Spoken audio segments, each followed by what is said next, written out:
Tere kõigile, head vaatajad, eestieest.com portaali poolt vandenõude analüüs veebruar 2026 väikese hilinemisega on eetris. Meil on täna saates tehnokraat Andres Saukas, Tervist. siis ajakirjanik ja tõlkija Tõnu Kalvet Tervist kõigile! ja eestieest.com toimetaja ja veebiraadio saatejuht Maarjo Maripuu. Tere kõigile! Ja mina siis olen selle saate juht ja ühtlasi ka portaali peatoimetaja Mihkel Johannes Paimla. Veebruarikuu mõjus kui täiesti ootamatuste laviin, aga sellele pani ränga punkti maailma mastaabis Iraani sõda, millest me räägime saate teises pooles. Ent alustame tagasivaatega nüüd teatud mõttes 4 aastale, mis puudutab Ukraina ja Venemaa vahelist sõda. Nagu te teate, siis täiemahuline sõda algas 24. veebruaril 2022 ja siit siis pannes need toonased numbrid kokku 24 pluss 2 pluss 20 pluss 22 saame 68 ja nüüd siis on sellest kõigest juba 4 aastat natuke peale möödas. Kui alguspäevil prooviti kokkulepet saavutada Venemaa ja Ukraina vahel, siis Suurbritannia toonane peaminister Boris Johnson oli see, kes lõhkus kõik läbirääkimised ära ja sealt maalt on mõlemad pooled faktiliselt kandnud endaga kaotusi kaasas. Aga nüüd räägime tulevikuperspektiividest.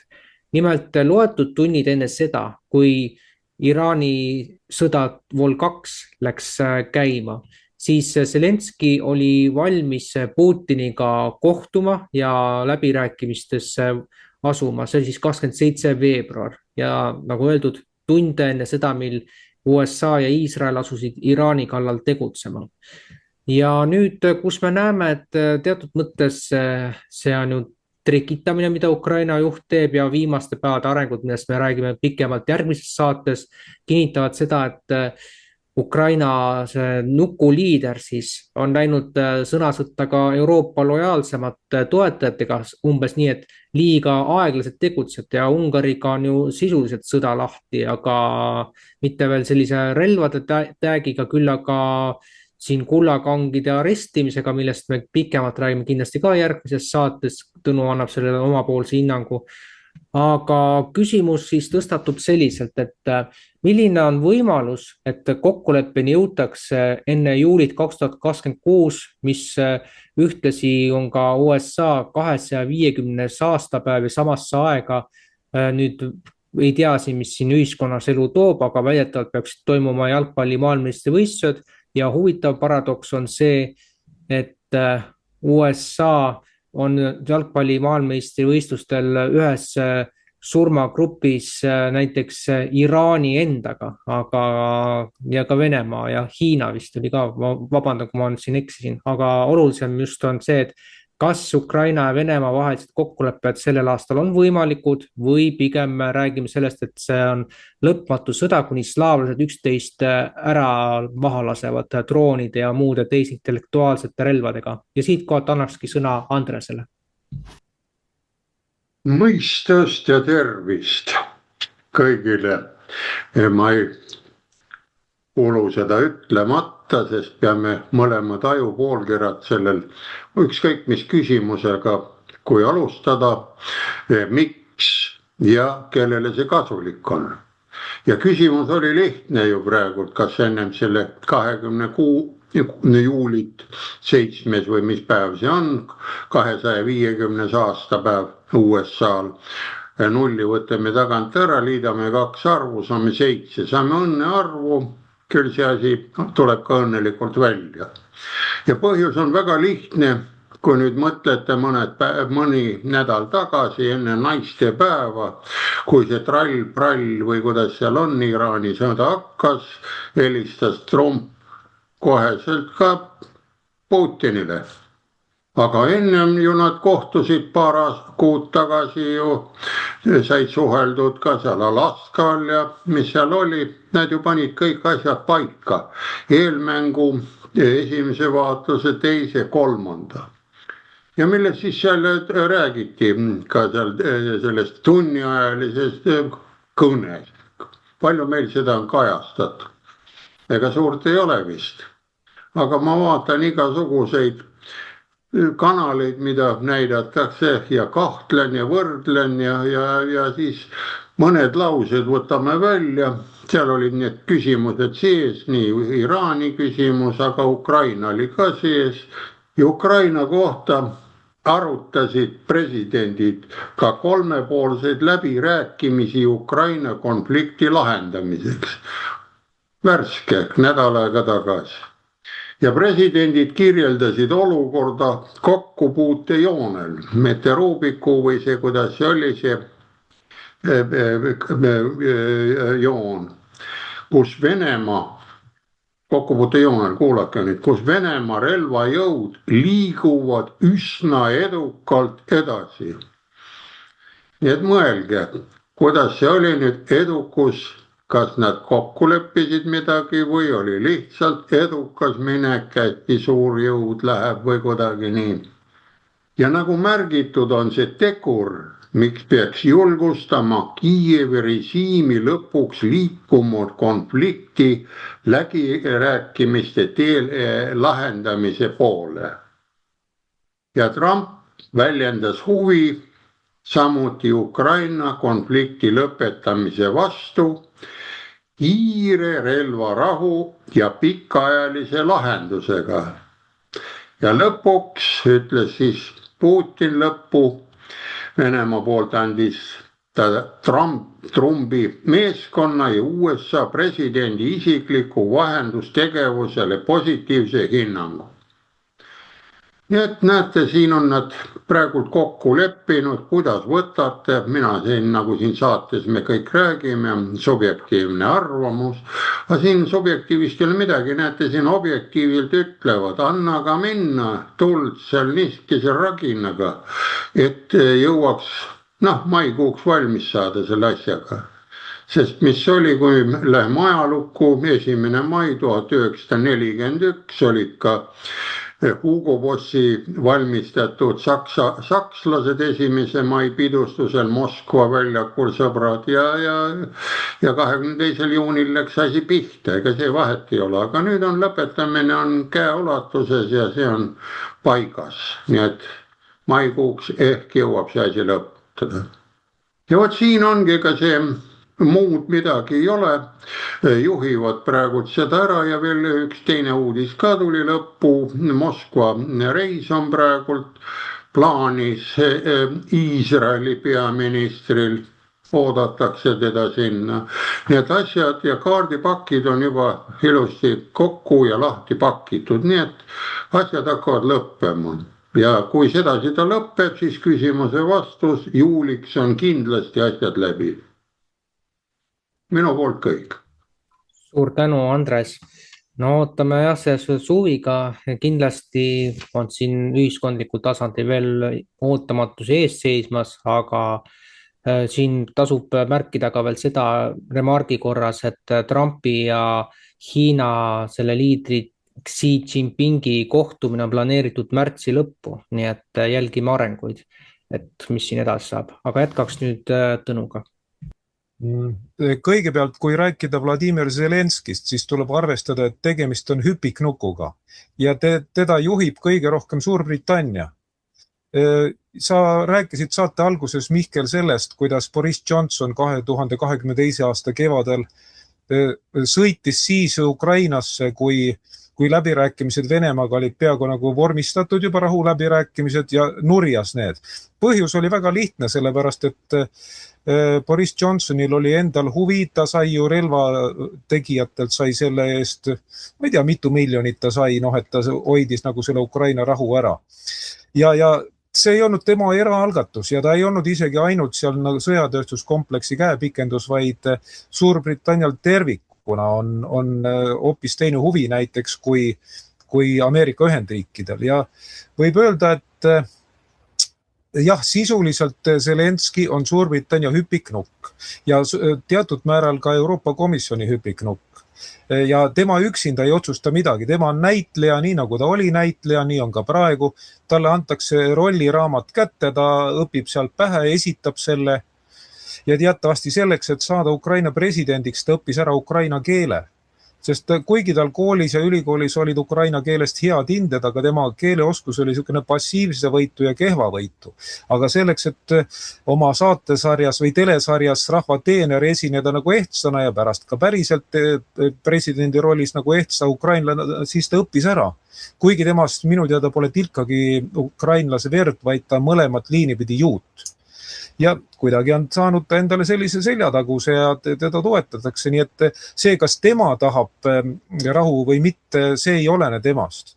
Võimalik, et tema isiklikult ei taha, sellepärast ta teab, et praegu ta on vajalik, tal on seljatagune olemas, aga kui ta võetakse pukist maha, kes talle garanteerib julgeoleku, kes garanteerib selle, et ta ei lähe kohtu alla, sest tema režiim on teinud küllaltki palju kuritegusid ja näiteks Ungari välisminister Peeter Siarto andis juba eelmisel aastal ÜRO peasekretärile üle kõik need kogutud materjalid, mis käsitlevad peamiselt Taga-Karpaatia põliselanike inimõiguste rikkumist.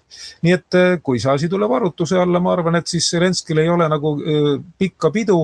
Teine asi on see, et ta võib nagu lobiseda midagi välja oma isandate kohta ja siis on küsimus, kas on vaja ta vaigistada või topitakse ta suu rahaga täis või siis ta tõepoolest saab varjupaiga Iisraelis. Ise küsimus muidugi, kui turvaline see varjupaik Iisrael üldse on. Aga ütleme niimoodi, et Zelenskist ei olene midagi. Küsimus oleneb sellest, kas Suurbritannia on valmis Ukraina sõda lõpetama või mitte. Sest algselt oli ju mõeldud, et sõda lõpeb juba 2026. aasta jaanuari jooksul. Selle lobises välja minu mäletamist mööda eelmise aasta novembris üks Ukrainast Dnepropetrovski linna rabi, üks juudi vaimulik. Võib-olla ta ei oleks pidanud lobisema, samas see on ka väga ebajuudilik käitumine, et lobisetakse asi välja enne, kui see on teostunud. Ja siis oligi niimoodi, et Suurbritannia nagu tõmbas pidurit sellele lõpetamisele. Suurbritannial ei ole kasulik, et sõda liiga ruttu lõpeks. USA on muidugi huvitatud, sest see on talle palju maksma läinud. Ta tõmbaks oma väed sealt üldse välja, see seob energiat. Ja teiseks tuleb meeles pidada, et tänapäeva Ameerika Ühendriikide sõjavägi pole enam nii võimas, kui ta oli külma sõja ajal. Siis ta suutis korraga pidada 3-4, ütleme korralikku sõda. Tänapäeval suudab ainult 1,5. Nii et kui näiteks Ameerika Ühendriigid tahavad rohkem keskenduda Iraani konfliktile, siis on päev selge, et nad peavad tõmbuma Ukrainast välja. Ja siis läheb Ukraina olukord väga hapuks, sest teatavasti Ukraina pensione makstakse sellest abirahast, mis tuleb välismaalt ja suurem osa tuleb ka USA-st. Ja kui ütleme pensionid ja riigiteenistujate palgad jäävad välja maksmata, siis on Ukraina riigi kokkuvarisemine paratamatu. Aga sa küsisid, et kas see lõpeb 2026. aasta juuliks. Minu pakkumine on, et suure tõenäosusega lõpeb see Ukraina sõda nimelt või vähemalt see relvakonflikti faas, sest nagu nõudlus on olemas, ainus, kes võiks seda takistada, on minu hinnangul Suurbritannia. Kui USA saab Suurbritanniaga kokkuleppele, siis sõda lõpetatakse. Ja praeguseks selle kohta kõik. Aitäh sulle, Tõnu. Loomulikult me ei saa siin unustamata jätta seda, et Eesti on Suurbritannia vasall, kuna Suurbritannia kõrgemad ütleme siis ametnikud, jõukandjad käivad siin Eestis näitamas, mida nad oskavad ja suuresti nagu sõjatööstus saab tuge Suurbritanniast, et USA on natukene väiksem, kui ta seda võib-olla varem on olnud ja eks aeg näitab, milleni see viib. Ja mis puudutab seda kuritegusid, mis on Ukrainas toime pandud, siis kahtlemata see, kuidas mehi keset liiklust avalikult tõmmatakse rindele, see näitab, et Ukrainast tehakse sõna otseses mõttes kahuriliha, kus kedagi enam alles ei jäeta, et olgu need täiskasvanud noored või siis pensionärid, kõik tõmmatakse sõtta, et see on täiesti hämmastav. Aga Maarjo, sinu mõtted? Jaa, aitäh. Mulle väga hea meel, et Andres selle Alaska kohtumise esile tõi, et siin nüüd, kui tagantjärgi mõelda, selle Alaska kohtumisele, siis Alaskal toimunu oligi USA ja Venemaa vaheline nii-öelda arutlus, ehk siis mina näen seda, et USA läks Venemaa käest nii-öelda luba küsima Iraani ründamiseks ja noh, kuna Iraan ja Venemaa on omavahel liitlased. Ja nüüd ongi see küsimus, et mis võis olla selle tehingu hinnaks, sellepärast et ka Venemaa kindlasti tahtis midagi saada, mingi luba ta tahtis saada oma käikude jaoks. Aga samas Venemaa ka teab seda või teadis seda, et kui tugev Iraan on, et kui nüüd USA läheb Iraanile kallale, siis tähendab seda, et USA nõrgestab ennast ja Venemaale on see kasulik. Et mina näen seda niimoodi. Ja palun, Tõnu. Venemaa on selle poolest tuntud, et sealt on pärit palju väga häid maletajaid ja ka poliitikute hulgas leidub selliseid, kes oskavad malet mängida, sealhulgas ka geopoliitika suurel malelaual. Minu hinnang on selline, et seal tookord juba nähti ette, et kui toimub rünnak Iraani vastu, siis Iraan sulgeb Hormusi väina. No selleks ei pea olema nagu selgeltnägija, et seda näha, sest Iraan on seda varemgi teinud. Ja kui suletakse Hormusi väin, siis nafta hind läheb üles ja siis see annab hea võimaluse Ameerika Ühendriikidel tühistada Venemaa vastased energiakandjate alased sanktsioonid. Ja nii ongi läinud. Ma tunnistan, et ma tookord ei näinud seda ette, kuigi oleksin pidanud, aga see ei olnud tookord nagu minu põhiteema. Ja tagantjärele tarkusega saab öelda, et ilmselt see oligi. Ja kuna Euroopa Liidu riikides, kes on need väga kanged Venemaa vastase sanktsioonide kehtestajad ja pooldajad, on energia hind läinud kõvasti üles, olukord on päris hapu, siis Euroopa Liidu liikmesriigid on sundseisus. Nad ei saa lubada seda enam, et nad pikemat aega jäävad Vene sellest naftast ja gaasist ilma. Kuigi nad ideoloogiliselt võivad vastu ajada, aga nad ei saa midagi teha. Ja võib öelda, et Trump pani omakorda nad sundseisu. Ja nüüd Venemaa saab raha juurde. Praeguse seisuga on pikendatud sanktsioone kuu aega, see on siis 11. aprillini 2026, nii et sellest Venemaale piisab. Mina lugesin hiljuti, et esialgsete arvestuste kohaselt Venemaa saab müüa, kas oli 100 miljonit või 140 miljonit barrelit, nii et arvestage ise, mis sealt tuleb, see sissetulek, eks ole. Ja kui ühe selle barreli hind on äkki midagi $100 ringis, nii et korralik sissetulek tuleb. Ja väga tõenäoliselt seda nähti ette ja praegu see teostubki. Lihtsalt kui Andres tookord hoiatas või juhtis tähelepanu, et vaadake, et Alaskal sõlmiti väga olulised kokkulepped, siis tundus, et paljud ei pööranud sellele piisavalt tähelepanu. Aga nüüd tasapisi need hakkavad teostuma. Nii palju siis. Aitäh, Mario. Nii, aitäh siis selle arutelu eest ja minnes veel selle sanktsioonide leevendamise juurde täpsemalt võttes, mis puudutab seda, et Venemaa saab nüüd USA-ga ja teiste riikidega, kes ei ole Euroopa Liiduga niivõrd seotud, saab naftat jagada. See kehtib umbes kuu aega, nagu siin öeldi, ja kehtib selle naftale, mis on lasti pandud enne 12. märtsi. Ehk siis praegu, kui me seda saadet avaldame, siis on sellest juba umbes nädal möödas. Ja teise osundusena, mis puudutab Euroopa Liitu, siis Euroopa Liiduga on ju seis selline, et kuivõrd energiakandjate nappus on ju ülemaailmne teema ja sellest, kui me saame rääkida, räägime järgmise kuu saates, siis on fakt, et Venemaa on valmis Euroopa Liiduga igasugused gaasi ja naftatarnete lõplikult lõpetama. Et sellest juba on avalikult räägitud, aga veel pole tegudeni otseselt mindud. Et kui Euroopa Liit seda juba gaasiga ja naftaga niikuinii teeb peagi või siis ütleme järgmiseks aastaks, siis millest me siin enam rääkida saame, aga annaks veel Tõnule. Täpsustan, et Venemaa siiski on midagi teinud. Nimelt on ju selline gaasijuhe nagu Jamal Euroopa. Jamali poolsaarelt Venemaalt läheb Euroopasse gaasijuhe. Venemaa tegi mõni aeg tagasi sellise huvitava liigutuse, et ta natukene enne Venemaa-Valgevene piiri võttis selle gaasijuhtmelt vahelt ära umbes 100 meetrit toru ja 100 meetrit lõigati väiksemateks juppideks, veeti minema ja siis pandi sinna ilusti nagu see mingi brunt pandi ette, nii et gaas enam sealt edasi ei liigu.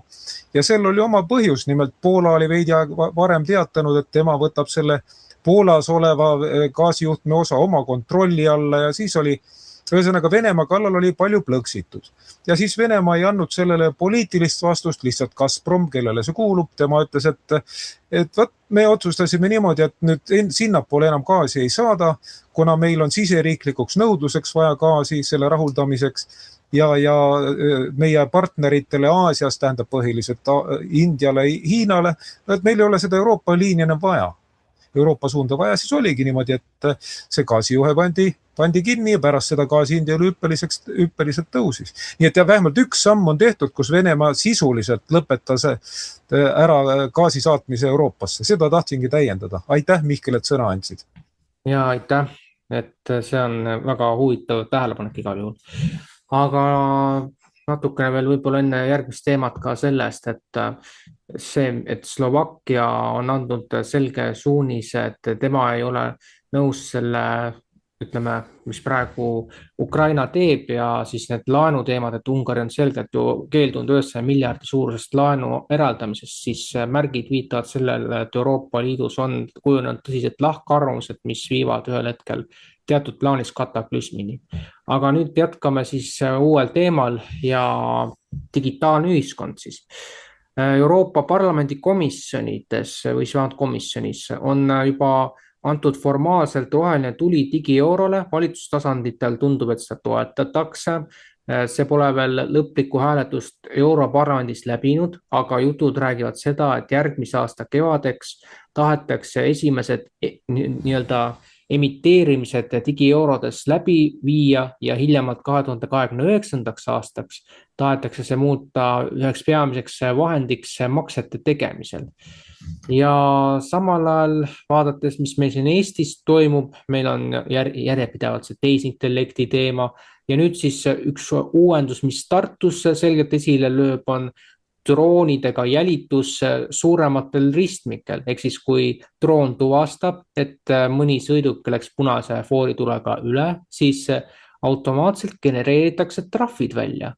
Nii et siit peakski nagu küsima, et millal inimesed hakkavad mõistma tehnoloogia ohtusid ehk teisisõnu, mida me peame veel kogema, et aru saada, et tehnoloogia usaldamine järjest enam selles faasis, kus tehisintellekt muutub üha, ütleme siis, peremees sõltumatumaks ja lausa ohtlikumaks, toob enda kaasa otsesed tagajärjed meie inimkonna tulevikule.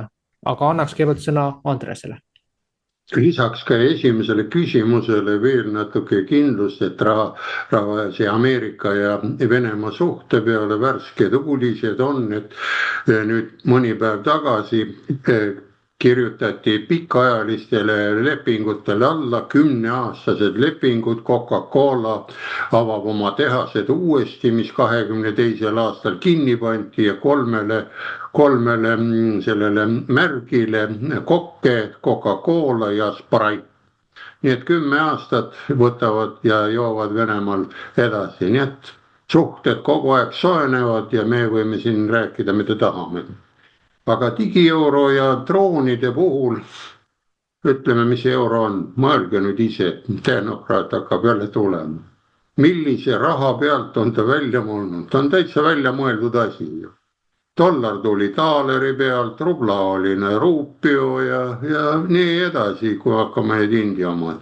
Ja see mõeldi nüüd lihtsalt paberina välja, siis trükitakse teda ja siis minnakse digi peale ta üle nii umbes, see on selline katse ja selline lolluse, ütleme, väljamõeldis. Ja võtame Euroopa riigid, mis on ju riigi tunnuseks, me oleme siin kogu aeg rääkinud ära, et kuningriigid ja sellised on nagu stabiilsemad impeeriumid, need on ju ära ja on ka Euroopas väga palju, kellel on oma raha. Need jäävad ju alles, need ju hakkavad ise rahulikult edasi minema ja kes tahab sellest tehast, ta peab selle ümber minema. Ja droonide kohta, kui nad jälgivad, võtan oma väikse ajaloo ette, me vaatasime Soome telekat, keelatud oli, tegin ise Soome hääleblokke ja Soome värviblokke tegime juurde ja siis Polütehnikumis tegime ka sellise pulliloo ära, tegime saatja, mis 2 kilomeetri kaugusele heli võttis peale, kui programm Vremja läks käima, Brežnev hakkas kõnet panema, siis hakkas Led Zeppelin nii head rocki panema seal ja siis seda sai niimoodi umbes 10 minutit lasta, siis tuli ruttu see vidinad lahti võtta. Me tegime ta seebikarbiga ja antenniga ja kroonapatarei, mul on kusagil ta, ma ei tea, oli see 2 transistoriga ta oli tehtud, siis oli selline ablava ja nad teadsid täpselt Polütehnikumis tuleb, see oli ju nii kõrgel tasemel ära. Ja Brežnev nüüd paneb seal Led Zeppelini või rockib seal Black Sabbathit või Beatles'id laulab. Nii et kohe saab ju teha ja kui me kõik nüüd oma aju hakkame liigutama, soovitan ka siin vahepeal väike reklaam, hea saade, heade mõtete kastis, seal see pilt on nii ilus, mulle on ta meeles, kui on ikka ajukuppel lahti ja aju paneb minema ja ütleb pole vaja ja nii edasi, vaadake seda. Ja mis selle kohta öelda, et need droonid on praegu, nad mängivad nende droonidega. Aga vaadake, kui hakkavad mehed mõtlema või naised natukenegi selle üle, nad hakkavad need alla kukutama, sagedus ja kõik see värk, kõik, igal asjal on löök ja vastulöök on olemas. Ja kui me niimoodi passiivselt ja mõtleme ja nutame, muidugi nad siis mõõdavad ja teevad seal oma digi ja värki, aga kui nüüd süsteem laguneb, see on ju näha see Euroopa Liidus, kuidas see värk on, neil ei ole kütust, neil ei ole midagi, kütusehinnad lähevad, siis on need massiimmigratsioonid, kõik LGBT-d ja mis seal kõik on ja võitlevad USA vastu ja saadavad ei tea kuhu neile ja siis nõuavad suurelt, et kuule, sa pead meil ikka siin tagumikku puhkima või midagi või saapaid viksima. Ei hakka need suured mitte kunagi saapaid tegema. Ja väike ei hakka ka me, kui pärast poole jõuame Iraani poole, kes on siidid, sunniidid, siis näe, seletame natukene seda ka lahti, et me võiksime ka natukene nende moodi olla. Ja ütleme niimoodi, et muud ei ole, kuldsed käed, kuldne aju tuleb tagasi tuua, see üleliigne kartus ära panna ja läheme uuesti paberraha peale tagasi. See AI, see jookseb ise kokku, sellepärast see võimsused, mahud, segamised, nad hakkavad üksteist segama need AI-d ja põlevad ise need serverid sisse. Sest kui pange või 3-4 mingit mehaanilist mootorit, mingit ketti vedama või mingit süsteemi mehaanilist, vaadake mehaanika on, ühega veab ta rahulikult, teisega paned teise kiiruse juurde veel rihmadega, kolmanda veel, vibra on sees ja läheb ja sellel AI-l on ka samamoodi sageduse vibra hakkab tulema sisse. Nii et ärme selle pärast väga pabista. Kõik. Ja aitäh sulle, Andres. Kindlasti on oluline siin öelda, et see tehisintellekt kui ütleme monstrum, et mida kiiremini vaatame, kuidas see asi liigub, seda vähem tõenäolisem on, et ta saaks lõppkokkuvõttes meid hakata dikteerima, aga see sõltub ennekõike sellest, et kui palju meie seas on neid inimesi, kes hakkavad ise oma peaga mõtlema, sest et faktiliselt, kui kasutada ChatGPT-d, siis võib kindel olla, et inimese sooritusvõime pärast selle programmist lahtiütlemist väheneb vähemalt 12 punkti võrra. Sellest ka oli hiljuti nüüd uudisnupp meie portaalis. Aga lähme edasi ja Tõnu. No tuletame meelde, et Eestis on ikkagi läbi aegade olnud palju andekaid inimesi, palju andekaid leiutajad ja praegu on see samamoodi, lihtsalt neid ei reklaamita. Ma olen täiesti kindel, 100% kindel, et Eestis leidub piisaval hulgal arukaid loovaid inimesi, kes suudavad ehitada vidinaid, mille abil saab need droonid maha võtta lihtsalt. Nii nagu Andres õigesti ütles, vanasti tehti igasugu seadmeid, suudetakse ka praegu teha, kui tahetakse. Tõsi küll, praegu vist ei ole enam nii massiliselt selliseid ka lennumudeli ettevalmistamisringe, nagu olid nõukogude ajal, kus pioneeride palees ja noortemajas ja igal pool olid sellised ka koolide juures, kui olid sobivad juhendajad ja eestlased olid ju nõukogude ajal olid ka maailma ulatuses ühed tugevamad nagu modelismi sportlased üldse. Ja ma arvan, et praegugi on üsna palju veel omaaegseid ringijuhte ja õpetajaid elus, kes suudavad selle ette võtta. Nad kutsuvad kokku andekad noored ja annavad ülesande, näed, tehke selline seade, mis võtab selle drooni maha, mis võtab ta üle, eks ole. Ja ma arvan, et meie andekad noored saavad sellega kenasti hakkama.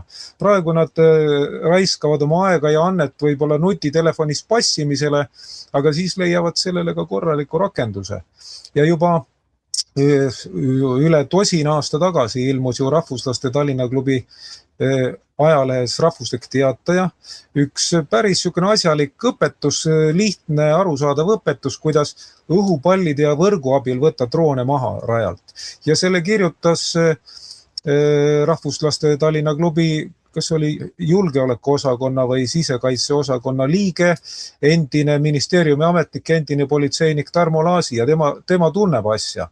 Ta oli omal ka kodukaitses, ta oli ohvitser, enne kui läks erru, nii et ta tunneb asja ja väga asjalikud nõuanded. Kui vaja, siis saame seda tookordset artiklit paljundada, levitada. Inimesed oskavad ise neid häirivaid droone maha võtta. Ja kui ei võta, siis järelikult on õiglane, et nad lasevad endast üle sõita.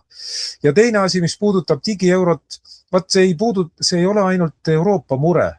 Sest ma just hiljuti veidi enne, ütleme mõni päev enne siia saatesse tulekut, lugesin uudist, kus teatati, et ka Indias on mingisugune selline digiraha tulekul. Ja see ei ole tavaline digiraha, vaid see on osaliselt seotud kodanikupalgaga. Ja kui inimene saab raha, siis jälgitakse, et kuhu ta seda kulutab. Ja näiteks, kui ta tahab seda kulutada toidu asemel kas või suitsule või alkoholile või millelegi muule selline, mis ei ole lubatud, siis öeldakse, et ei saa. Sa lihtsalt ei pääse oma rahale ligi. See tähendab, sa ei pääse oma pangaarvele ligi, sa ei saa seda kasutada. Ja Indiat meil tuuakse nagu Ameerika Ühendriikide ja Euroopa Liidu sellise nagu vastukaaluna, aga tegelikult globalismi osa jooni on levinud ka seal. Ja rääkimata juba Hiinast, nii et tasub üle maailma vaadata, kus selliseid nippe kasutatakse, sest Indias ei ole veel üle riiklikult levinud, see on teatud piirkondades nii-öelda katselapil. Ja siis ma arvan, et edaspidi olekski meist arukas kajastada selliseid nii-öelda katsepiirkondi, sest enne tehakse seal katsed ära ja siis hakatakse üle riiklikult juurutama. Nii et mis me praegu saame digieuroga teha,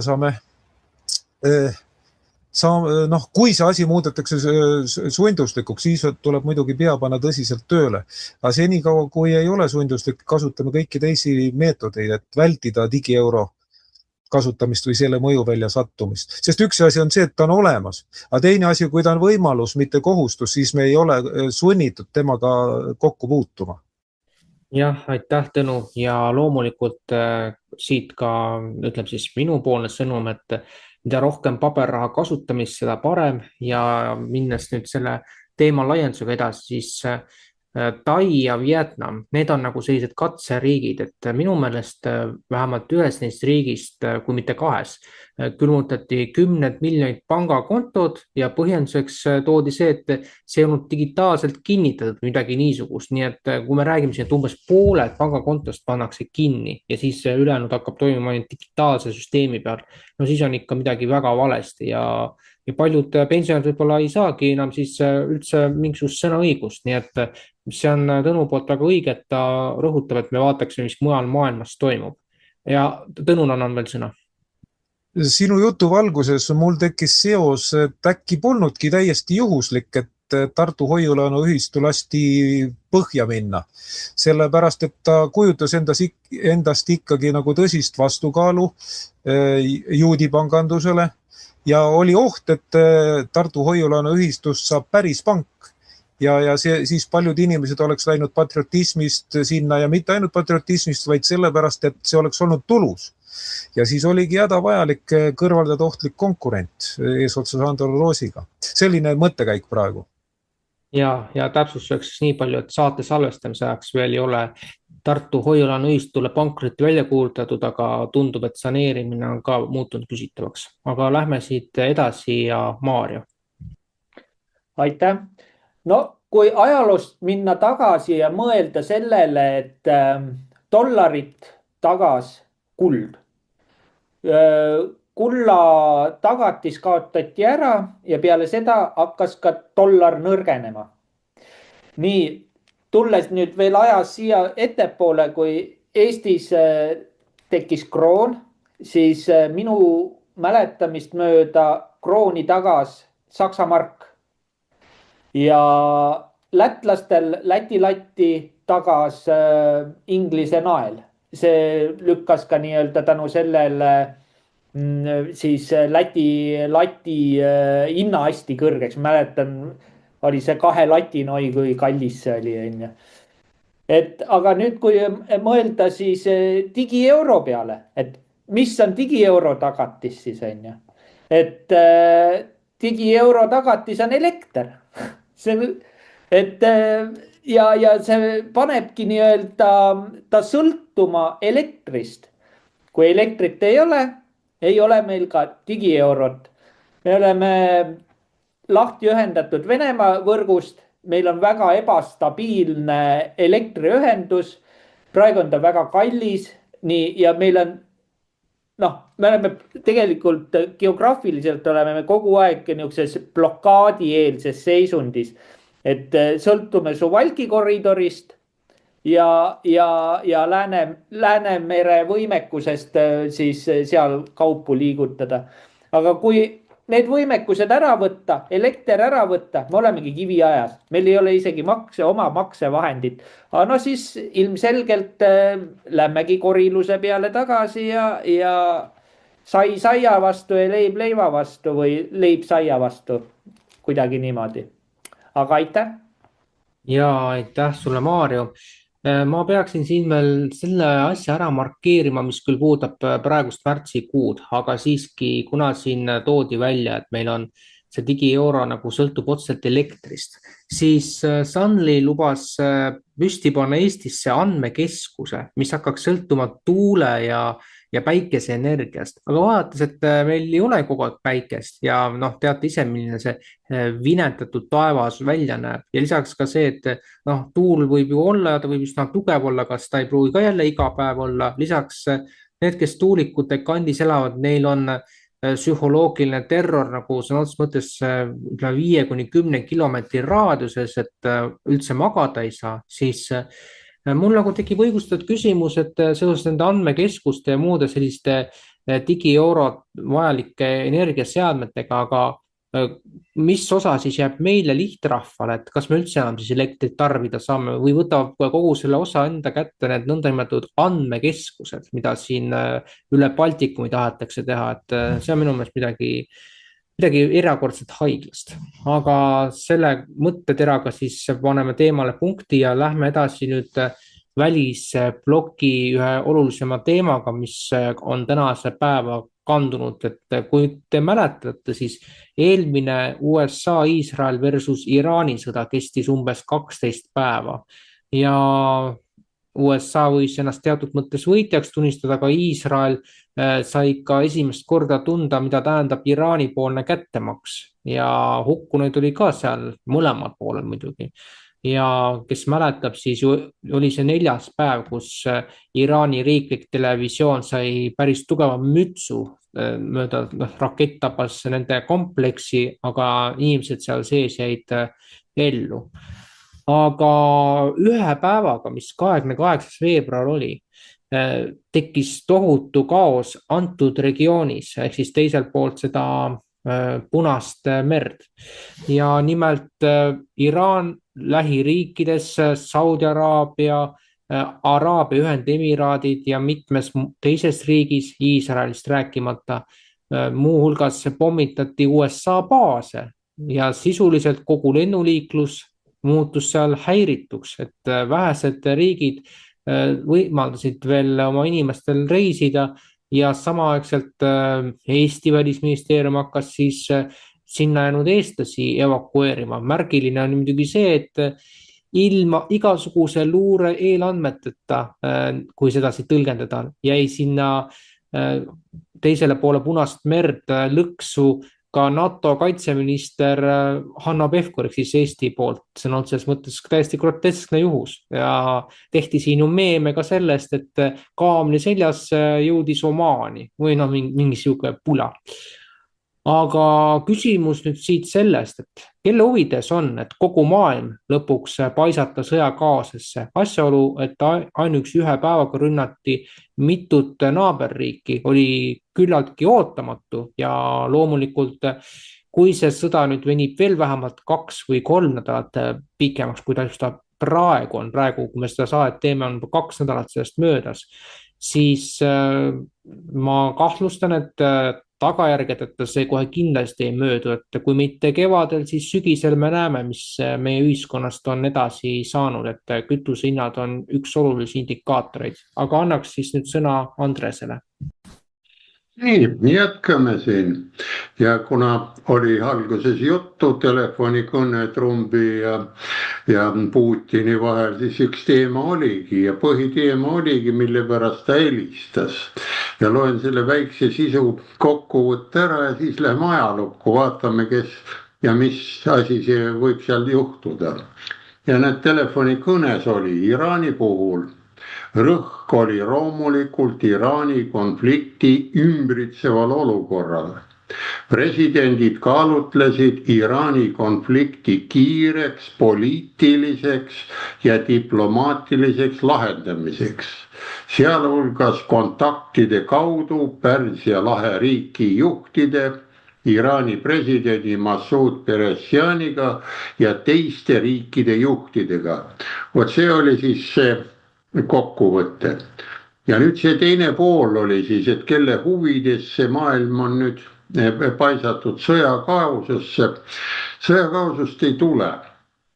Lähme nüüd väga kaugele ära, mis asi see Pärsia on, mis see Babyloonia on, mis see juudi riik on, natukene võtame lahti. Ma olen alati proovinud seletada Hammurapist rahvale, kuidagi ei jõua ära, sealt tulid Hammurapi seadused, mille peal olen pannud ära, et päikese jumal Samas pani ära. Ja Babylon, mida see tähendab, ma ei hakka nüüd ütlema, mis keeles ta tõlge on, jumalate värav on Babylon. Mitte Babylonia, aga vana Babylon oli. Ja tema oligi tollal ajal see suur võim, mis oli Hammurapi. Ja Hammurapist allpool, kui Hammurap oli 1750 aastat enne meie aja arvamist, oli selline jumala mees või panti üles seal just. Ja Babyloonia alistas ju juudid, pani vangi, tuli ja ta peaks olema nagu tema vastane Babyloonia ja Babyloonia ongi praegune Iraak, nii et sunniidid suuremas osas. Aga siis tuli 600 aastat enne meie aja arvamist Pärsia kuningas Küüros teine, see vabastas ja lõi selle Babyloonia uppi ja vabastas juudid just sellest Paabeli vangipõlvest. Nii et nüüd, kui diplomaatiaks hakkab minema, sest sesiidid ja Iraan ongi nüüd Pärsia, see, kes tegelikult juudid vabastas. Nii, ja nüüd vaatame korraks, mis sunniidid ja šiidid siis on. Sunniitide põhilause on, nii nagu meiegi teame seda head lauset, kel jõud, sel õigus. Šiitidel, kel vaimsus, sel õigus. Nii et näete, tehnokraat tuleb sisse, Tartus tuleb sisse, maletajad tulevad sisse ja mille pärast see esimene lahing oli lühikene ja selline ära, nad ei arvanud, et hakatakse tulema ja headusega võidetakse. Ja muidugi siin tekib ära, teine on ju Beirut, seal on ka siidid, mida pommitatakse ja terve maailm on üksikuid gruppe täis, Euroopa ja kõik. Ja kui nende see demokraatlik usujuht, nõnda öeldakse, kes seal on see ajatolla, kuulutab välja selle püha sõja, siis tema ainult saab selle püha sõja katkestada. Ja nii kaua käib see ära, sest nad aeti nüüd, ütleme, vaimuga, väike riik aeti üles. Ja mõelge nüüd ise sõjalises olukorras, kas 100 poollollakat sõdurit on kõvemad kui välja õppinud tarka 5 eriväelast. Nad saavad nendest jagu sealtpoolt. Ja vot siin nüüd ongi, kuidas see on minna edasi. Ja sellepärast nüüd helistaski kindlasti Trump, et mis teha mõistlikult, ruttu ja diplomaatiliselt ja poliitiliselt ära jagada. Ja löögid, nagu mäletate, toimusid ju ainult sõjaväebaaside pihta, et mitte lõhkuda teisi lugusid, sest see on nende piirkond, on seal ümberigi sunniitide territooriumil on need Ameerika baasid, et kellel jõud sellel õigus, nagu öeldakse, ja siis sellega peale tehtigi ära. Ja nüüd, mis jääb üle? Üle jääbki nüüd, kui üks mõistus läheb teise mõistusega, istuvad diplomaatiaga kohale.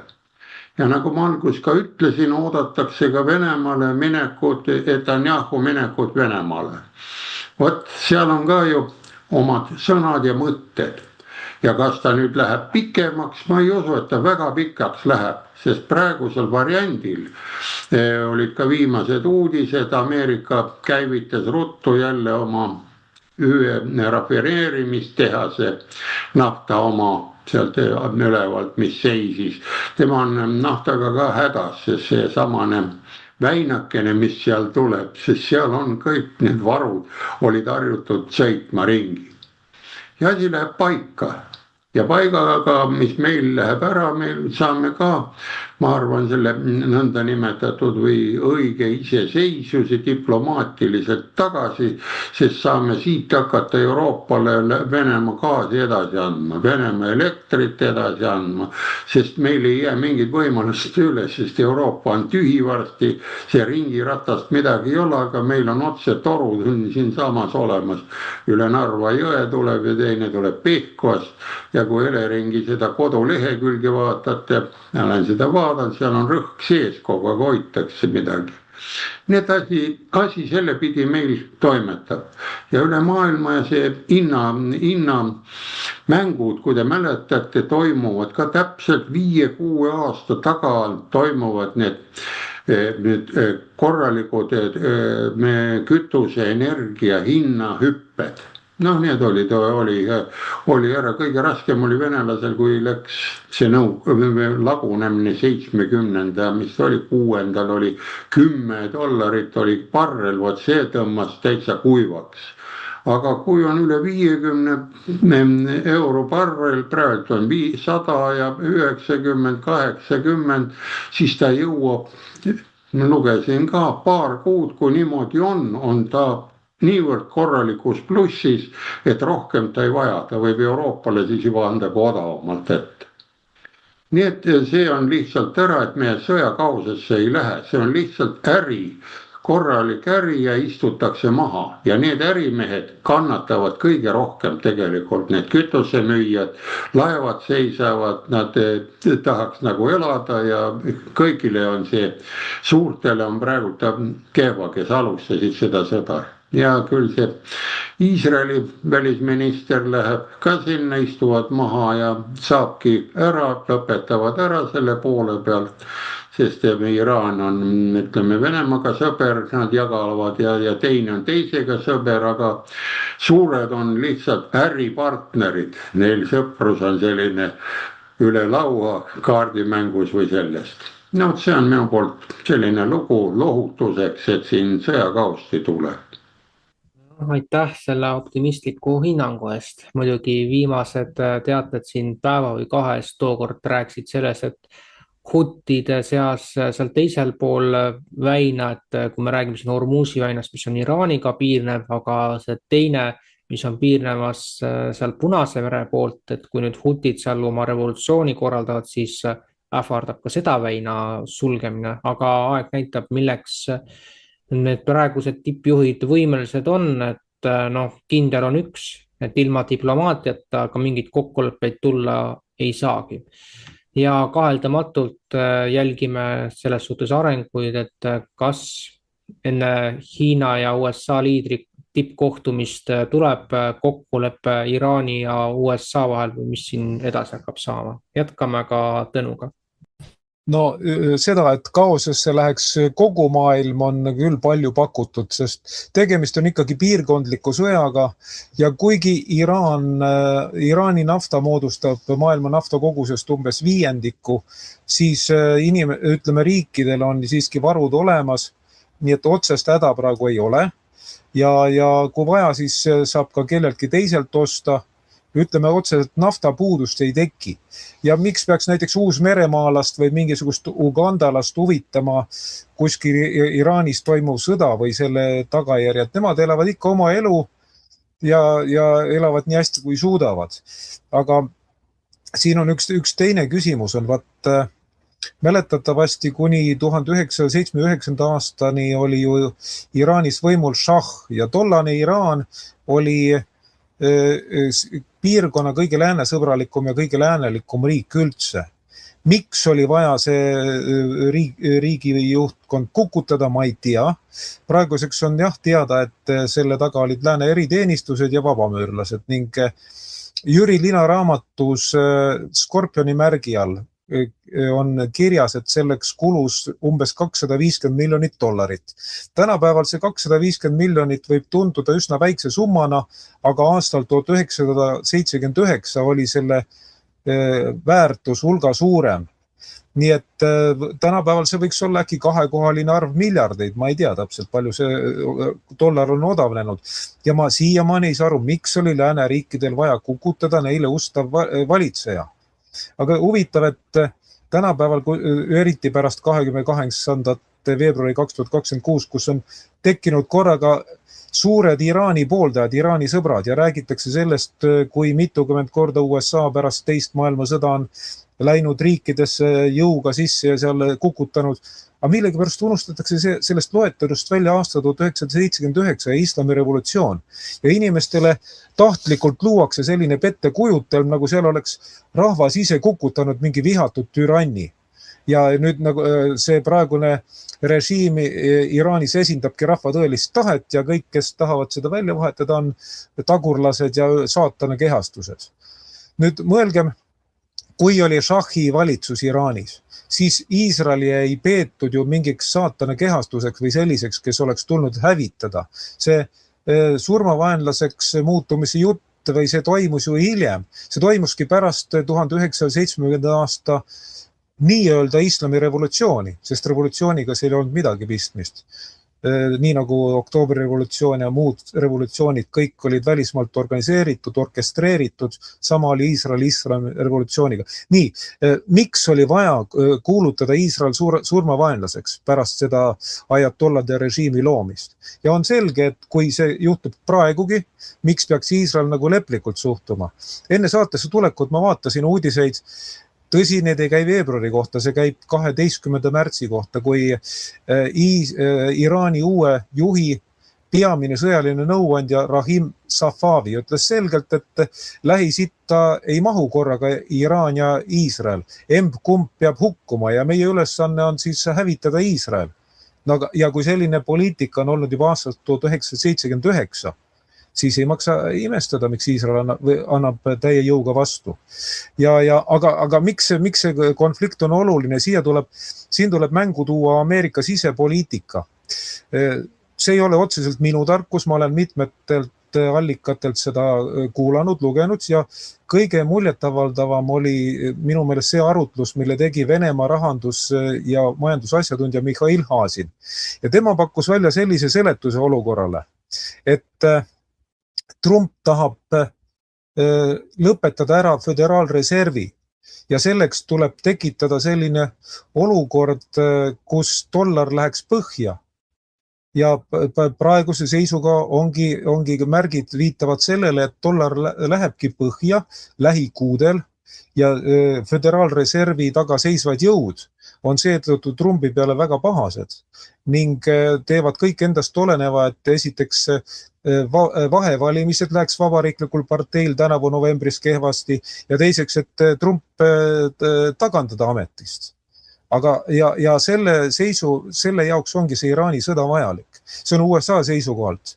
Iisraeli seisukohalt mina leian, ütleme, kainelt vaadates on selle üks põhiline põhjus, et tahetakse kõrvaldada ohuallikas, kes ei lase pärast rahulikult tegutseda sellel kanalil, mis Iisrael kavatseb Suessi kanali konkurendina luua. Ja see, ütleme, meretransport on häiritud tollest ajast peale, kui Huti mässulised hakkasid Jeemenis seal laevaliiklust segama. Sellepärast on lääneriigid saatnud sinna piirkonda oma sõjaväelaevad ja kui 7. oktoobril 2023 toimus Hamasi terrorirünnak Iisraeli asunduste vastu, siis pärast seda nii-öelda solidaarsuse märgiks Huti mässulised hakkasid oma rakettidega tulistama Iisraeli.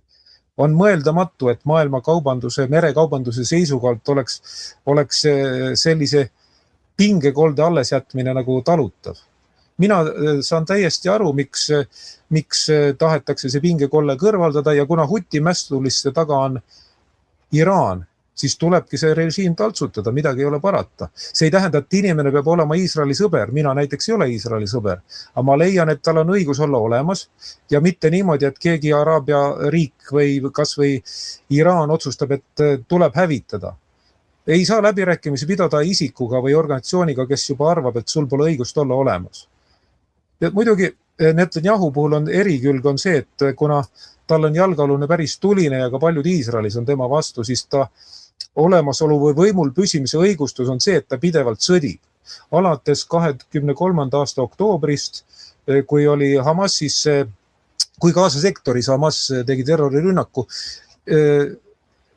on Netanyahu olnud võimul ja tal on toetus. Aga tuletage meelde, et enne seda päris kõvasti hakati teda võimult kangutama ja täiesti alusega. Kui nüüd kokku võtta, siis meie huvides on see, et Netanyahu valitsus püsiks võimul kuni aprilli keskpaigani vähemalt, sest 12. aprillil 2026 toimuvad Ungaris parlamendi valimised ja on elutähtis, et Viktor Orbani juhitav valitsus jääks pukki. Ja miks ma seda mainin, sellepärast, et Viktor Orbani erakonna Fides sõsarpartei Iisraelis on just Likudi blokk, mille esimees on Netanyahu. Kui juudid võtavad Netanyahu pärast ise, et meie ei saa sinna midagi sekkuda, ma leian, et paljuski oleks õigustatud, aga mitte hakata praegu kisama, et vaata sõjakurjategija, võtke ta kinni, andke kohtu alla. See oleks ka tehniliselt teostamatu, kuna Iisrael pole liitunud Rooma, mis oligi siis selle Rooma dokumendiga, mille alusel tunnistatakse mingi asi sõjakuriteoks või mitte ja mille järgi tegutseb rahvusvaheline kriminaalkohus. Nii et ma leian, et tuleks vaadata asja kainelt geopoliitiliselt ja niimoodi, nagu see on meile kasulik, mitte samastuda emma-kumma osapoolega või minna väga emotsionaalseks. Minult praeguseks kõik. Jah, aitäh. Kõigepealt, mis puudutab veel USA-d, et siin kõlas väide, et loetud kuude pärast lastakse dollar põhja. Siin tuleb vaadata seda seost, et vist maikuust võtab Föderaalreservi juhtimise üle Kevin Warsh, kes on ühtlasi ka Trumpi lähedane liitlane teatud küsimustes. Nii et siin võib olla oma seos olemas ja kes mäletab, siis praeguse juhi Powelli vastu algatatud kriminaalasjad täidavad ju seda eesmärki. Nüüd aga mis puudutab seda, millest siin osundati, et aprilli keskpaiku 12. aprillil siis on Ungaris parlamendivalimised, siis kaheldamatult siin tekivad teatud otsesed seosed, mõni võiks neid nimetada saatanlikeks, just et Iisraeli toetusest sõltub, kas Ungaris jätkab Orban või mitte. Ja tuletaks lihtsalt meelde siis veel Ungari koha pealt, et Viktor Orban on olnud tänase seisuga peaaegu 20 aastat võimu juures, 1998–2002 esimest korda ja püsivalt aastast 2010. Ja siinkohal siis veel peaks ütlema, et olukord on üsna keeruline, eriti vaadates seda, mis praegu sõjarindel nagu toimub, et arvatavasti sellist olukorda me ei näe viimast korda, aga kuhu siit edasi, seda näitavad juba lähinädalad, nagu öeldud, märtsi lõpp paneb mingisugused piirid paika, võib-olla isegi varem. Aga nüüd siis Maarja. Aitäh. No siin Iraani sõja kohta, seda ma enam kommenteerima ei hakka, siin eelkõnelejad on hästi selle kokku võtnud. Aga mis minu tähelepanu niimoodi väärib, on selle Iraani sõja tõttu toimuvad kütusehinnad Eestis. Ja nii kui siis sõda puhkes, hakkasid kohe kõik kanalid ja uudised siis laskma kommentaare siis nendest kütusemüüjatest, et miks teil on nagu nii-öelda kütusehinnad on laes. Ja kohe nii momentaalselt, et kus on nagu varud odava kütusega. Ja siis nemad räägivad, et tanklate mahutid ongi nende ainukesed varud. Nüüd mul tekibki kohe küsimus see, et oot, et läks sõda lahti ja teil nagu tanklad said kohe minuti pealt kõigil olid paagid tühjad, et kõigil hinnad tõusid, on ju. Et see ei ole lihtsalt loogiline. Ja siin ma näengi seda, et kütuseärimehed lihtsalt kasutavad jälle võimalust selle sõja tuules nii- öelda hindasid tõsta ja rahvast röövida. Et nagu Andrus Ansip on kunagi öelnud, et ei saa lasta head kriisi raisku minna või midagi säärast, et noh, nii ta paraku on, et kohe hakkab see röövkapitalism hakkab kohe toimima kohe, kui kuskil mingi kriis on lahti. Aga Tõnu, palun. Väga hea, Maarjo, et sa sellele tähelepanu juhtisid. Juhime siis meie vaatajate tähelepanu ühele huvitavale seaduspärasusele. Kui puhkeb maailmas kuskil kriis, siis hinnad tõusevad kohe. Ja ometi hoidlates on ju olemas, see varu on olemas ja see varu on ostetud ju vana hinnaga, ütleme enamasti madala hinnaga. Aga näiteks siis, kui ootamatult nafta hind maailmaturul langeb, mõnikord ka päris kõvasti langeb, siis kütuse hind langeb minimaalselt või ei lange üldse. Ja kui ajakirjanikud küsivad kütusemüüjatelt, et kuidas siis nii, et kui nafta hind tõusis, teiega kohe tõstsite kütuse hinda ja nüüd kui langeb, te ei tõsta. Ja siis kütusemüüjad ütlevad, aga meil on veel vana hinnaga need ostetud, vana kõrge hinnaga. Vaat enne me ei saa hinda alandada, kui oleme vana kõrge hinnaga ostetud kütusevaru maha müünud. Nii et siin on väga huvitav vastuolu. Ma loodan, et me inimesed panid tähele, me vaatajad ja aitäh, Maarjo, et sellele tähelepanu aitasid juhtida. Just täpselt ja siinkohal ka riigiisadele. See näitab, et tegelikult kütus tuleks kuidagi ära fikseerida, riikliku kontrolli alla ikkagi panna, et see siuke röövkapitalism ei saa ju lihtsalt kesta, et see on puhtalt meie inimeste röövimine. Aitäh. Jah, aitäh sulle, Maarjo ja Tõnu selle arenduse eest ja tulles nagu selle temaatika juurde, siis meil on selle kõrge kütuse hinnaga tõesti omaette lood, et kes veel ajalugu mäletab, siis vähemasti 5 aasta eest veel, ütleme natuke rohkem kui 5 aasta eest, oli kütuse hinnad ikka üpriski odavad, seal eurokandis natukene rohkem võib-olla, aga see, mis nüüd on 5 aastat seda illiberaalset Reformierakonda olnud, on kütuse hinnad olnud keskmiselt 1,5 kuni kohati 2 korda kallimad. Nii et see peaks kõnelema, et kes tegelikult meil seda süsteemi ohjes hoiab. Ja selles osas jah, siin tuuakse ka välja, et Ungaris on kütuse hinnale kehtestatud lagi, nii et siin on nagu väga huvitavad arengud Euroopa mastaabis, aga järgmise teemaga, mis on nüüd tulevikku suunatud, tahaksin ma veel ühe selle kütuse temaatikaga seonduva osa nagu ära markeerida. Ja algab see nagu sellest, et meie nõndanimetatud Michalaste seltskond otsustas, et lähinädalatel lepitakse kokku, kui suures ulatuses nafta ekvivalente antakse rahvusvahelisele naftaturule. Ehk siis see on hea võrdlus, vaadake sellest, et me oleme sügisel ladunud puurida puuhalgusid täis ja siis me vabatahtlikult loobume sellest ja sisuliselt me hakkame sõltuma rahvusvahelise turu sellest volatiilsusest, kuni siis lõpuks meil pole enam millegagi kaubelda, et see, mis siis edasi hakkab saama, see ei ole ilmselt isegi võrreldav nõukogude aega, kus vähemalt tutvuste kaudu sai kütust osta, et see on nüüd hoopiski midagi muud. Ja nüüd siis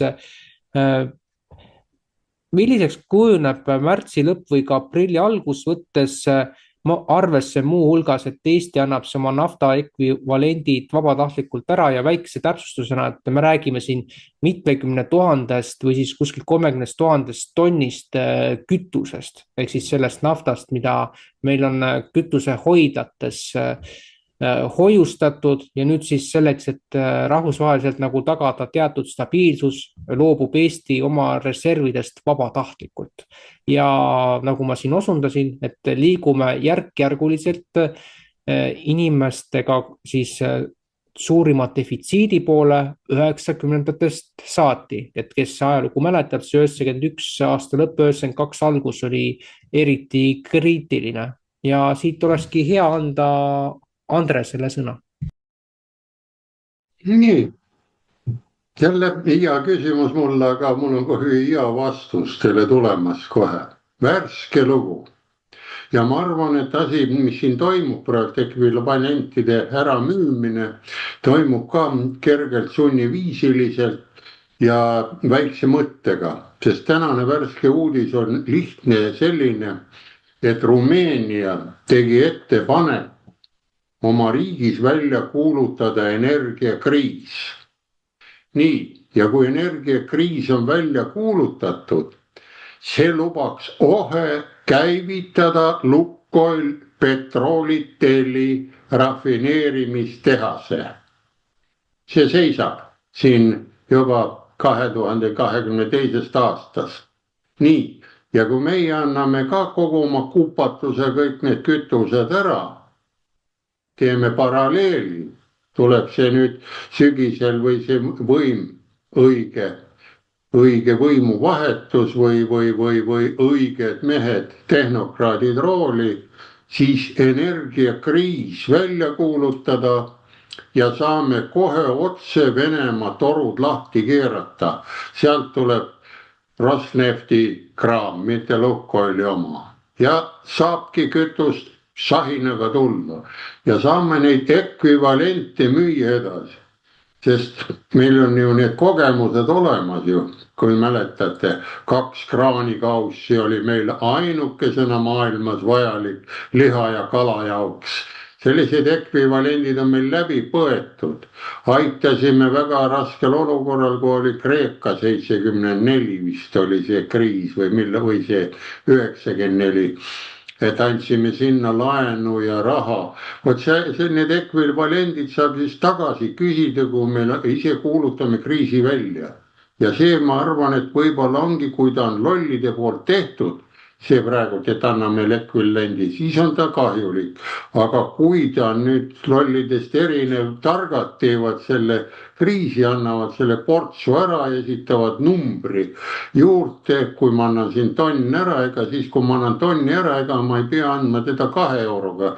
Ma annan 20 euroga, annan liitri ära, nii nagu tanklas pumpan välja, nad on maa sees ja saame selle ekvivalendi 10-kordse või 100-kordse kasuga maha müüa ja olemegi kriisis. See on selline 90. aastate lugu ja 90. aastate loo toon ka välja, siis oli ka lihtne, ega keegi midagi pahandust ei juhtunud, see pani mis tegema. Kõigil, kes elasid peale kolhoosi, kui see kolhoosid, sovhoosid kinni panid, maarahvas, nendel olid omad põllulapid ka olemas, eriti sovhoosi omadel, kolhoosi omad, need olid jõukamad. Neil oli oma põllulapikene kartuli jauks, kapsa jauks ja niimoodi. Ja kuna oli energiakriis, ei olnud kütust midagi saada, siis oli traktorist ja traktorist alati nõudis kanister talle seda kütust ja pudel viina. Oli kogu see digiraha siis, sellega osteti kinni, tuli, hooldas ära ja selle kanistriga ta tegi vaod sisse kartulile ja siis hooldas ka suvel sõitis uuesti vaod läbi ja kartul oli kõigil olemas. Ja ekvivalendiks rahaühikuks oli viinapudel 4.12, mis maksis pärast alles hullemaks. Ja mis see kriis tegi niimoodi, et inimesed mõtlesid, tegid tööd, olid sõbralikud, ei olnud veel välja kujunenud see, et teine eestlane on teisele eestlasele magustoiduks. Ja ei olnud veel näha ka, et peab olema õigel eestlal ka kodustatud soomlane. Aga pärast läks see lahti, sest siis said otsa peale läks ja praegu me kisume sinna poole teele ja ma ütlen, et ega see õppetund on oluline. Ja just see Rumeenia, kui ta nüüd tegi ettepaneku, see ei ole veel neil valitsusest läbi läinud, aga sellega nad avavad koheselt selle samase loo.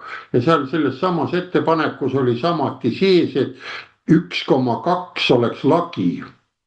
No selle kütuse lagi ka, kui see Lukoil Petroteli, just Rumeenia rafineerimistehas hakkab välja andma, nii nagu Ungaris on. Nad on sealt aru saanud, et Ungari ei lasknud ennast kriisi, kuna ta ehitab nii tuumajaamad, nii Vene omad kui ka Ameerika tuumajaamad, tal on Westinghouse ja kui ka see Rosatom, need mõlemad on sees, need istuvad üle laua seal, panevad viina, mängivad nalja ja siis räägivad ära, et need meile suuremad mehed ka käisid Alaskas koos. Nemad ei saa aru sellest, kus on see normaalne mõistlik olukord sees. No see on minu poolt kõik, nii et see 90. aastate ekvivalendid nüüd on, kas on tehtud õieti või on lollus. Kui ta nüüd õieti on tehtud, siis on targad mehed teinud sellest, et need, kes need ütleme halvad, ma olen ka ütelnud seda, et see erakonna värk, see ei kõlba kuhugile, see võiks hänna alla panna ja nagu ütles Juhan Liiv, et erakond on eesti keel ja ta ütles samamoodi, kes ajalugu ei mäleta, elab tulevikuta, et tal on ka oli aeg konstantne nagu mul. Nii et selle variandi juures saaksid need, kes veel mõtlevad, need liberalistid või need reformerid, ma usun, et seal on ka mõtte ja ajudega inimesi. Aga nad on ära petetud, algus läksid suure urraaga, et hakkame reformima, aga kuna nad ei ole õiged nõukogudeaegset reformvoodit näinud, siis nad ei oska reformida. Sest nõukaajal oli reformvoodi oli selles ka, et kui oli vaja segu ja liiva teha mörti, siis panti reformi vana sinna ja visati liiva peale ja said segu kätte altpoolt ära. No see on see Reformierakonna mõte, nüüd ta on selle reformi nii ära vajunud, see reformvoodi. Nii et minu poolt kõik, nii et reformerid mõelge selle asja peale, hakkage ka inimesteks ja mõtlema ajudega. Nii et ma seda eraldi 3 perekonna värki suurt ka ei usalda ja nii edasi, nii edasi. Nii et vaja tehnokraadid kokku ajada, istuda maha, teeme energiakriisi, viskame need kõik need rohelised ja vared, saapad ja vildid välja, teeme me toas koristuse. Mitte ei tee platsi puhtaks, nii nagu Mart Laardiga, aga teeme toa. Eestis elame toas, me Eestis ei ela platsi peal, nii nagu kõrberahvas. Kõrbe võib ka liivast puhtaks pühkida, aga ei õnnestu vist. Ja, aitäh sulle, Andres, sisuka tagasivaatest ajalukku ja see plats puhtaks oli 92. aasta üks põhilisi slooganeid. Ja selle tuules nad said ju ligikaudu 30% parlamendist oma käpa alla, neil olid teatud mõttes satelliidiks CRSP-lased, aga nende edulugu põrmustus rohkem kui 2 aastaga, kus nad 2 peale said alla 10 koha.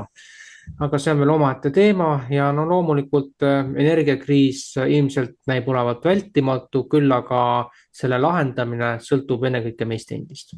Jätkame aga ja Tõnu. Mulle jääb esialgu arusaamatuks, et mille jaoks neid nafta ekvivalente läheb vaja. Kas see on selleks, et autokütust asendada või siis selleks, et näiteks katlamajas kasutatavat kütust asendada, sest kui jutt on katlamaja kütusest näiteks, sellest, mis annab toasooja, siis vabalt saab kasutada selleks ju juhuenergiat. Meil on olemas tohutult päikeseparke, tuuleparke, las nad sealt kasutavad, miks on vaja Eesti nafta ekvivalente sinna anda. Teine asi jah, kui on autokütus, no võtte, aga samas, olgem ausad, Lääne-Euroopa riigid on ka selle rohepöörde käigus on niivõrd palju lollusi teinud, ise vabatahtlikult ilma välise surveta ja miks meie peaks olema need, kes neid nüüd välja aitavad.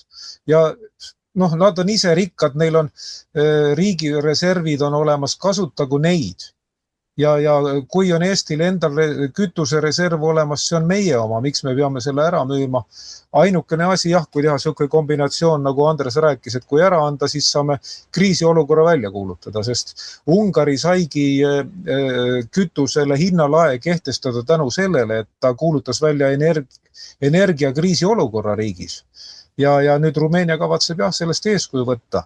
Aga kuna meie saade käsitleb veebruarikuud, siis ma tulen korraks tagasi 27. veebruari juurde. Minu meelest just tol päeval oli selline juhtum, tuli teade, et Venemaa olevat rünnanud naftajuhet Sõprus ja seetõttu olevat naftajuhe saanud nii rängalt kahjustada, et sealt kaudu ei saavatki enam naftat edasi saata Ungarile ja Slovakkiale. Nii vähemalt ütles Ukraina eesotsas oma presidendiga. Aga siis juhtus selline huvitav asi, tähendab kõigepealt Ungari seejärel, aga ka Slovakkia valitsus hankis teavet, kuidas see tegelikult on. Kõigepealt Ungari võttis ühendust selle Ukraina firmaga, kes tegutseb seal gaasi või selle naftajuhtmega. Ja see firma ütles, et ei, et tema andmetel seal mingit kahjustusi ei ole, igatahes selliseid kindlasti mitte, mis peaks takistama nagu selle nafta läbivoolu. Ja siis et selle firma hinnangul, Ukraina firma hinnangul, kes tegeleb naftajuhtmega Sõprus, oleks vabalt võinud see nafta liikuda nii Ungarisse kui Slovakkiasse. Ja teine asi, nii Ungari kui Slovakkia valitsus sai satelliidifotod. Tänapäeval on satelliidifotod juba päris teravad ja sealt oli näha, et mingisugust ränka kahjustust ei ole küll märgata selle naftajuhtme juures, mis takistaks nafta edasisaatmist Ungarile ja Slovakkiale. No ja siis Vladimir Zelenski ütles, et oi, aga teate, need kahtlustused on maa all, et ega siis teie maa sisse ei näegi. No võt, see jätab vägisi sellise mulje, et tegemist on keerutamisega või otseselt öeldes valetamisega. Ja see väide on vale, et maa sisse ei näe, sest minu andmetel juba 15 aastat tagasi või paarkümmend aastat tagasi georadar võttis vähemalt 3 kilomeetri sügavusele maa alla, nii et sellest ei olnud küsimustki. Aga kui tulla tagasi selle Zelenski väite juurde, siis Ungari ütles, et me saadame oma asjatundjad seda naftajuhet uurima, äkki saame ta korda teha. Siis nad saadeti, aga Kiievist nad minu teada kaugemale ei jõudnudki. Siis Slovakkia tahtis oma ministri sinna saata, kui ma õigesti mäletan, välisministri. Teda ei võetud vastu, siis Euroopa Liit tahtis oma esindaja sinna saata, ühe naisterahva. Ja teda ka ei võetud vastu. Öeldi, et ei, ärge tulge, et usaldage meid, et see gaasi või see naftajuhe ongi rikkis, mis te tulete seda uurima, ei ole vaja uurida. Ja oligi, aga need, kes jälgivad Ungari olukorda, need teavad, et seal oli ilmselt selline tugev Mike Mann, et Ukraina sekkub Ungari valimistesse. Ja loogika on väga lihtne, et kui 12. aprillil on valimised, ennem seda läheb elu Ungaris halvaks, ütleme, kütusehind tõuseb, selle mõjul kõik teised hinnad tõusevad, see hinnatõus aetakse praeguse valitsuserakonna kraesse ja siis on võimalik opositsioonierakonnal Tissa valimised võita. Tissa on Euroopa Liidu käepikendus Ungaris ja temal on päris suure panused pandud, et võim Viktor Orbani erakonnalt üle võtta. Aga nüüd üks huvitav asi minu selle täienduse lõppu on see, et kui kõigepealt Vladimir Zelenski ja seejärel Ukraina endine salateenistuskindral Grigori Omeltšenko tegid tapmisähvarduse, sisuliselt väga läbinähtav tapmisähvarduse Viktor Orbanile ja tema lähedastele. siis Viktor Orbáni kaitseks astuski välja selle sama suurima või mõjukaima opositsioonierakonna Tissa esimees Peeter Madjar, kes seni oli olnud väga nagu kriitiline Viktor Orbáni ja tolle erakonna suhtes. Peeter Madjar ütles väga selgelt, et selline suhtumine Ungari valitsusjuhti on lubamatu ja ta kutsus üles Euroopa Liitu katkestama Ukrainaga kõik suhted ja lõpetama Ukraina toetamine, kui Zelenski ega siis Omeltšeko oma sõnu tagasi ei võta. Ja see on selles mõttes väga õpetlik, see näitab ikkagi lõppkokkuvõttes veri on paksem kui vesi. Ja Peeter Madjar on siiski ungarlane, kõigepealt Viktor Orbán on ungarlane ja kui ütleme Ukraina president, kes mõlemat liini pidi on juut, tuleb õpetama üldiselt juudisõbralikku nagu Ungari peaministrit, siis seda asja ei taluta lihtsalt. Ungarlased on väga uhke rahvas, nad ei lase endale ette kirjutada, ammugi mitte sellistel, kes nende hinnangul on neist vaimselt vähem arenenud. Ja nüüd ongi nagu siis kahtlane, et mis saab sellest opositsioonierakonnast. Sest kui samas on mõistetav, et Peeter Madjar ei saanud öelda, et väga hea, et tegite Viktor Orbánile tapmisähvarduse, mulle see väga meeldib, nüüd me tuleme kindlalt võimule, kõrvaldage ta ära. Siis oleks täiesti selge, et erakonna Tissa kõhklevad toetajad oleks läinud kohe Fideszi ehk siis Viktor Orbáni erakonna poole üle. Aga nüüd on ilmselt oodata, et tuleb siis tasavägisem valimiseitlus. Aga iga selle tapmisähvardusega, mis Viktor Orbánile tehakse või teistele Ungari poliitikutele, Fideszi poolehoid suureneb Ungari valijate hulgas. Nii et mina leian, et see teatud mõttes on hea. Ja, aitäh sulle, Tõnu. Siin on oluline ära mainida, et mis puudutab seda Euroopas toimuvat, siis kaheldamatult ennekõike Ungarist rääkides, et see tulev hinnatõus, see muidugi vähendab valitsusparteide toetust ja arvata on, et see mõjutab paljusid riike Euroopas.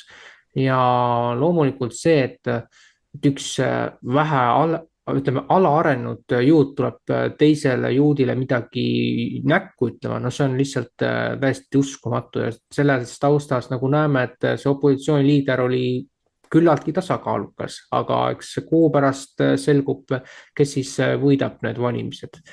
Ja Mario, sinu lõpusõnad. Aitäh. Mulle väga meeldis Andres Saukase viide sellele, et reformarid tuleks saata nii-öelda liiva sõeluma. Aga kui nad seda liiva sõeluvad, tekib järgmine küsimus, et mis on siis reformarite ekvivalent seda tehes. Et palju nad siis nagu selles skaalas seda energiat toodavad, et saaksime need ka siis sinna tõsta samasse skaalasse. Aga siin kindlasti saatevaatajad on märganud, et Tõnu Kalveti selja taga on huvitav kaart. Äkki Tõnu tutvustab seda kaarti meile ja vaatajatele, et mis kaardiga siin tegu on, et siin on väga huvitav vaade. Ja minul eestlasena on väga uhke tunne seda kaarti tutvustada. Võib-olla pärast Mihkel paneb sellega meie saatesse ka eraldi kaadrina, siis näevad kõik, aga ma räägin lühidalt ära. Siin kaardil on siis näha, kuidas maailm on ära jagatud 3 Balti riigi vahel. Ja kui kellelegi tundub, et see võib olla tegemist suurushullustusega, siis see ei ole niimoodi. Tuletage meelde, et Eesti välisminister Margus Tsahkna on hakanud paika panema Hiinat, Venemaad, USA'd, Põhja-Koread ja keda veel kõike. Ja siis Kaja Kallas ütles eelmisel aastal, et vaba maailm või demokraatlik maailm vajab uut liidrit. Ja ka Eesti peaminister Kristen Michal on öelnud väga vägevaid sõnu, kuidas ikka maailma suurriigid tuleb paika panna, kui nad meiega ei arvesta. Meie kaitseminister on öelnud. Ja muidugi eriline kild oli muidugi see, kui välisminister Margus Tsahkna ütles, et vajadusel Eesti paigutab oma territooriumile tuumarelvad ja viib võitluse üle kohe Vene Föderatsiooni territooriumile. Ja niimoodi saab käituda ainult ülivõimsa suurriigi esindaja. Ja ka Leedu ja Läti on käitunud väga võimsalt. Kui te vaatate eriti alates 2022. aasta veebruarist. Noh, nii et mina leian, et on täiesti uhke tunne, et näeme, et maailm on ära jagatud ja meil on nagu hing on rahul. Meie ei pea muretsema, me saame käituda nagu tõeliselt suurriigid, saame paika panna USA, Hiina, Venemaa, kõik teised ka veel, kes meid häirivad, Iisraeli, Iraani, kõik saame ilusti paika panna. Vat, uhke tunne igatahes. Nii et aitäh, Maarja, et küsisid, nüüd sain meie vaateid harida. Niimoodi, aga suur tänu siis ja siis olemegi saatega lõpusirgel, et tänan kõiki, kes meie saadet vaatavad ja endiselt on võimalus meie tegevust toetada ja loodetavasti vaatavalt selle, et praegu inimestel on majanduslikult keeruline aeg, siis ehk leidub häid inimesi meie seas veel. Aga sellega siis oleme lõpetanud ja kohtume aprilli alguse poole juba uue saatega, aga seniks vastupidamist ja meelekindlust. Nägemist. Nägemist.